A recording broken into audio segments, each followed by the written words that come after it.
darling Fumi Nation, how are you? How are we? Do we live? Do we love? Makeup tutorial is already in the archive. I did this makeup tutorial for you from start to finish for my 50s and 60s babies out there. I hope that you enjoy it. I went to African Fashion Week in London. It was fabulous. And I'm wearing the designer TOOMEY and KOKO. I'm going to put their link below. They gave me this beautiful jacket and I'm just living for it. It's so sharp. I wore it to my meeting as well and I just love it. It is cotton and it's just so gorgeous. I live for it. I had to share it with you guys. She's got such wonderful pieces, so you check that out. One of you sent me a message. I cannot remember on what video it was, but a lot of you kind of sent me the same message. It's very much about how to cut ties, letting go and moving on. A lot of you find that extremely difficult to do. So I am going to give you a little bit of my experience and I'll give you an advice from there. I was a people pleaser. I felt that if I pleased people, then they would be happy with me. The validation from them was important to me. And so I would please whoever it was, teachers, friends, boyfriends, family members. I would always say what I knew they wanted to hear. But I realized as I was getting older, I was terribly miserable because I was beginning to know who I was. And as I was beginning to understand what I did not like, I was setting standards for myself, which was a good safety net for my mental health, my emotional well-being, and my productivity as a human being on a whole. If I had my standards and I did not compromise those standards with anybody, I was a happier person. The issue was, sometimes I would have to sit back and say to myself, I feel like I'm between a rock and a hard place because this person treats me a certain kind of way. But I don't want to let them go because they're a friend that I've had for so many years. It's a boyfriend, it's a teacher, it's an auntie, or any other family member for that matter. And that was where I came to realize that for me, if you continue to sit down in this toxic relationship, you're the one that's going to suffocate from this poison and die. Your standards are your blueprint. It cannot be compromised. Those standards, those book of rules for you cannot be changed. You set them for yourself and you cannot change them because once you change them, you reallow everything that you have pushed away that affects your well-being to come back in.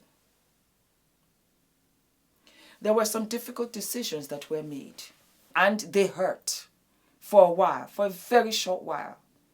And after that, I got over it. That was how I learned to let go.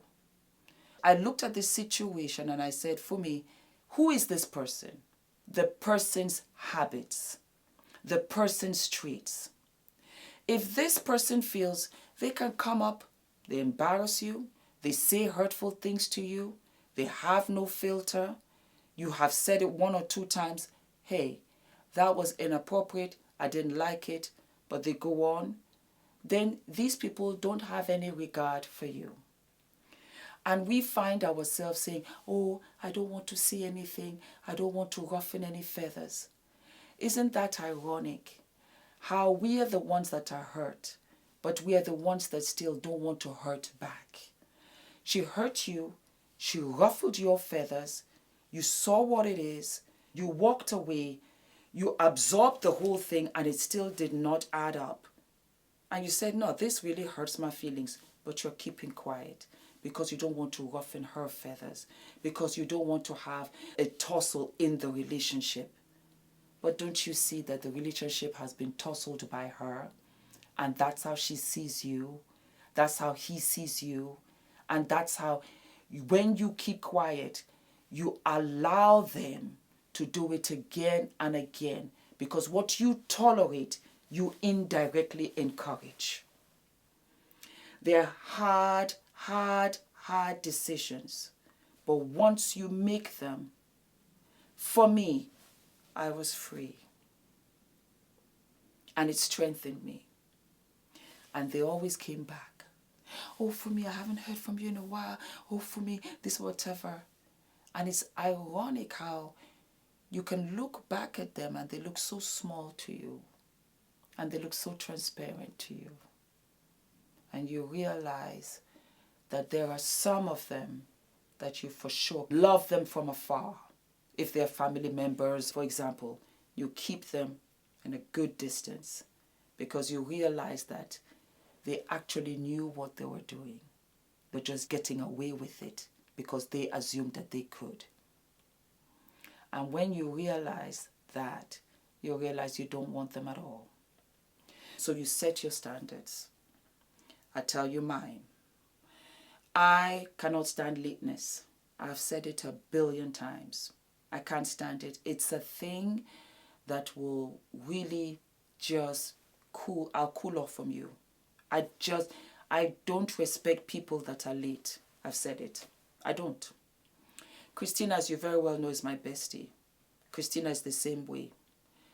And we do this with each other all the time because we're mothers, we're working full-time, we're busy. If either one of us is late, we call the other. We're running late. We were supposed to meet up here. I'll meet you at point B. I'm doing this, I'm doing that. Because we know that if you are going to be 40, 50 minutes late, that time is valuable to each of us, and we can do something else in the meantime. I can't compromise my standards.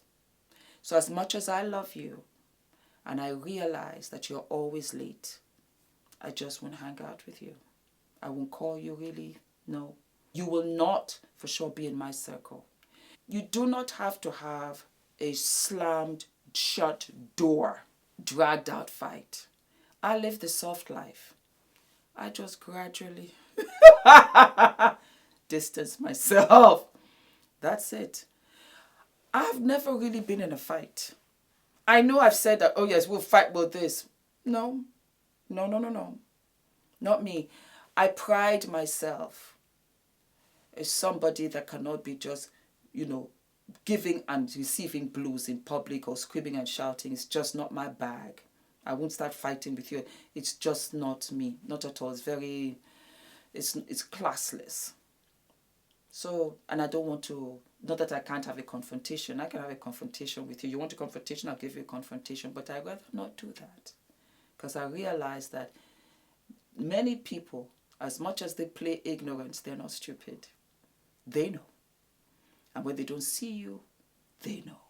Because the absence, that silence, is very, very deafening. You don't have to confront anybody to cut ties with them. I've said it here on the show before, and you guys know. You know how you disconnect mentally from a guy before you've actually broken up with him? Because you've made up your mind. As you are giving him cookies, the cookies really are for you, to last you for a hot minute until you meet another guy. Because you're not trying to be out in those streets with diseases and casual sex or whatever. So you're looking at him like, you know what, Bobo. These are the last cookies. Did you confront him? No. He'll call you, you're not around. And do you realize that you are in the driver's seat? You are in the power seat. Once you have decided that you're breaking away, that you're moving on, you are so much more in control and you're calm. Because the person that you're talking to is done and dusted. So you don't have to have oh, you know what, I'm not talking to you again. There are too many feelings there when you talk like that. They just don't see you. Ulash. Yes. I'm talking about how to cut ties and move on. Yes. And I was letting my sisters know that when you're cutting ties, you don't have to have a confrontation. No. Not at all. They just, you cut the tie. They just don't see you anymore. That's it. And you really have your pros and your cons. And you write them down. What does this person bring to your life? What do they bring to your life? Because if it's a good time, lunch, dinner, you should rather starve. You don't need the dinners. You don't need the good times. You can find good times with yourself. As a matter of fact, it's good for you to have me time, you time, where you do things by yourself.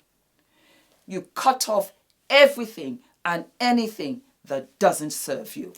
Because you see, this boat, this ship, everybody on your boat, everybody on your ship, your tribe, Fumi Nation, and I love you. They are looking out for you. They are removing the rocks in the journey. Somebody has a map to tell you, oh, Fumi, you know what, go in this direction. Because you send me so many DMs. Fumi, do this show, that show, because I film every day. So you actually help me in getting content. Some of you are making phone calls. You know what, there's this wonderful person, Fumi, blah, blah, blah, would love her, check her out. You do not have your tribe that's looking out for you to achieve your absolute and ultimate excellence, where you're in a position to help others and give back. You have to let the person go and love them from a distance. That's it. The second I did this, guys, and I did this about 10 years, I began to rise. Oh, Lord of mercy, I regretted that I had not done that 10 years before. You begin to rise because you are focusing on positivity, on productivity. The circle, the tribe that you have around you are those that are of the same like. They are also pushing through. They are encouraging you. They are inspiring you. These are people that want to go places, do things. They're not afraid to fail. So guess what? They are out there. They are courageous. I began to realize that for me, this really is success. You are cutting yourself short by keeping people like that in your inner circle. Because a lot of you have said about your family members. I think this particular message was I think it was her sister. You have to distance yourself and keep her at a distance because she's affecting you. It's energy. You guys read physics in school. That energy doesn't go anywhere. It's transferred from one place to another. So if somebody comes in with this negative energy, it sits right there in your sitting room, in your furniture, your television show, your inner peace. And you're looking crazy like, well, damn. Oh my God. Did you hear what she said? All of a sudden, the serenity, the peace that you and your husband were having, and Adrian is jumping around it, and you're having that wonderful time, has been robbed. And she's gone out to go on and do her own thing while she has left this negative energy there. Don't do it. Because where you're supposed to be productive and thinking about things the following day, morning, blah, blah, blah, now you cannot. Let me move on. If that person is a co-worker and there's no way around it, guys, you have to look for another job. I did it because I found myself thinking about the co-worker or my boss during the weekends. And I tell you guys, the Lord up above, He knows me so well. He knows me so well. He knows me better than I know myself. And I'm beginning to really know Him. And I love the relationship we have. I don't go to church every Sunday, but trust me when I tell you, I talk to my God every single day. When something like this happens to me, God is telling me, Fumi, you're too comfortable, sis. You don't want to move. I'm going to make it so uncomfortable for you that you will have no choice but to move. Listen to the signs. Listen to the signs. When something is really obstructing your way, that path is not yours to take. You have to dig deep because He's got something bigger for you. You want to settle for this little thing, but He has so much more in preparation for you.